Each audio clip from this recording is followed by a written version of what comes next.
नमस्कार दोस्तों, आज की इस वीडियो में मैं आपको अहोई अष्टमी व्रत की बहुत ही सरल और पारंपरिक पूजा विधि बताऊंगी। तो देखिए, अहोई अष्टमी की जो पूजा है वो दिन में की जाती है। जहां पूजा करेंगे उस जगह को आप अच्छे से साफ कर लेंगे। देखिए, थोड़ी सी हल्दी डाल के और जल के छींटे लगा करके इस जगह को हम थोड़ा सा लीप लेंगे, यानी हल्दी से इस जगह को हम शुद्ध कर लेंगे। इसके बाद अहोई अष्टमी माता का कैलेंडर हम लगाएंगे। इस कैलेंडर को आप दीवार पर लगा सकते हैं, या आप अहोई अष्टमी माता की फोटो लेकर आए हैं तो अनाज रख के और अनाज के ऊपर आप ये फोटो रख सकते हैं। तो यहाँ पर मैंने कैलेंडर लगा लिया है। अब हम कमोई भरेंगे। तो देखिए, मिट्टी की जो ये छोटे छोटे कलश होते हैं, जो घड़िया होती हैं, उनको हम लोग कमोई कहते हैं। एक मैंने यहाँ पर मिट्टी का घड़ा ले लिया है और एक मैंने लोटा ले लिया है। एक कम से कम मिट्टी का घड़ा लेना बहुत जरूरी होता है। इसके कंठ पर हम मोली बांध लेंगे, दोनों के कंठ पर मोली बांध लेंगे। फिर एक को हम अनाज से भर लेंगे।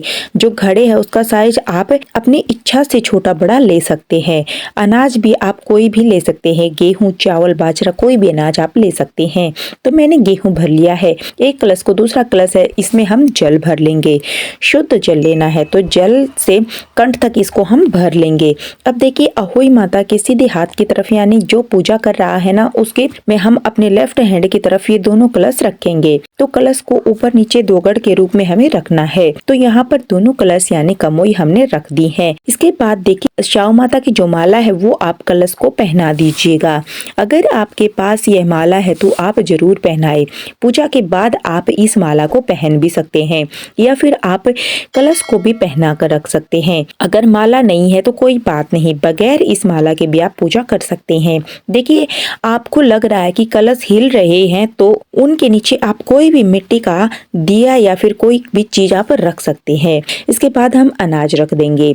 तो किसी भी कटोरी या प्लेट में भर के आपको अहोई माता के पास रख देंगे। अब जल के छींटे लगाकर भाव स्वरूप हम सभी को स्नान करा देंगे। इसके बाद हम देसी घी का दीपक जलाएंगे। अगर आपके यहाँ दीपक नहीं जलाया जाता तो आप सिर्फ अनाज भी रख सकते हैं। फिर देखिए, जो कलश है उस पर हमने पहले से ही मोली बांध दी थी।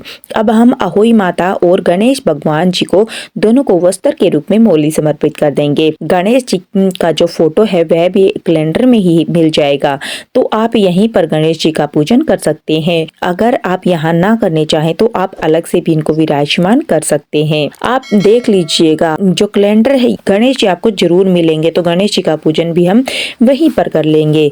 अब हम सबसे पहले हल्दी से तिलक करेंगे। अहोई अष्टमी व्रत में हल्दी से तिलक करना बहुत शुभ माना जाता है। होली के व्रत में भी हल्दी से ही तिलक किया जाता है। तो हम गणेश जी को, अहोई माता की फोटो को, जो विराजमान सभी देवी देवताएं हैं, उनको भी हम रोली से तिलक कर देंगे। शाऊ माता को सभी को हम पहले हल्दी से तिलक कर देंगे, उसके बाद हम रोली से तिलक करेंगे।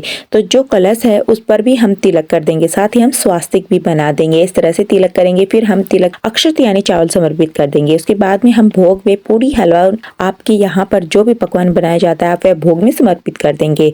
तो जो भी आप भोग समर्पित करेंगे वो कलश के ऊपर ही हमें रखना है। और देखिए, क्योंकि यह कहानी दिन में सुनी जाती है तो दिन में यह पूजा की जाती है, और बहुत लोगों के यहाँ पर शाम के समय पकवान बनाए जाते हैं। तो अगर आपके यहाँ पर पकवान शाम के समय बनाए जाते हैं तो फिर आप पतासे का भोग लगा सकते हैं।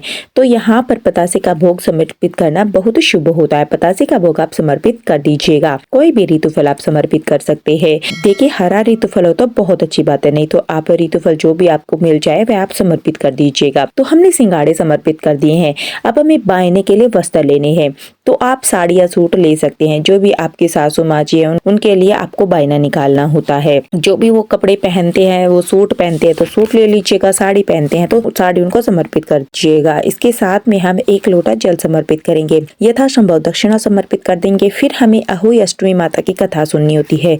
कथा सुनना इस पर्व में बहुत जरूरी होता है। कथा का बहुत महत्व होता है। तो अपने हाथ में अनाज के दाने लेकर के आप कथा सुन सकते हैं। इन्हीं दानों से आपको अहोई अष्टमी व्रत की कथा सुननी है। कथा का वीडियो आपको मेरे चैनल पर मिल जाएगा, लिंक मैं आपको डिस्क्रिप्शन में डाल दूंगी, आप वहां पर जाकर सुन सकते हैं। अगर मैं यहाँ सुनाने लग जाऊंगी तो वीडियो काफी लंबा हो जाएगा। अब अहोई माता को सभी को हम यह देखिए थोड़ा थोड़ा करके हम अनाज समर्पित कर देंगे। थोड़े जल के छींटे डाल देंगे। इसके बाद में अनाज बच जाता है। देखिए, अगर आप आधे दिन का व्रत करते हैं तो इस अनाज से आप सूर्य देवता को अर्घ दे दीजिएगा। और अगर आप तारों की छाव का व्रत करते हैं तो तारे देख के व्रत खोलते हैं तो यह यह जो कहानी सुने हुए दाने हैं यह आप दुपट्टे में बांध ले या किसी बर्तन में आप इनको सुरक्षित रख दीजिएगा। तारों को अर्घ इन्हीं दानों से दिया जाता है। इसके बाद फिर हम आपने जो दीपक जलाया है तो आप आरती कर लीजिएगा। बहुत ही प्रेम पूर्वक आपको यहाँ पर गणेश जी की, अहोई माता की आरती करनी होती है।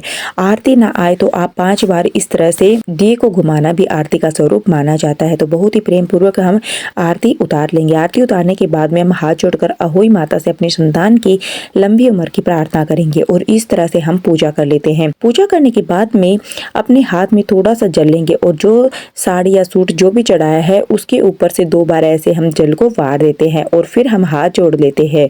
इस तरह से यह हम हमारा बायना निकाल देते हैं। इस तरह से अहोई अष्टमी व्रत की पूजा पूर्ण हो जाएगी।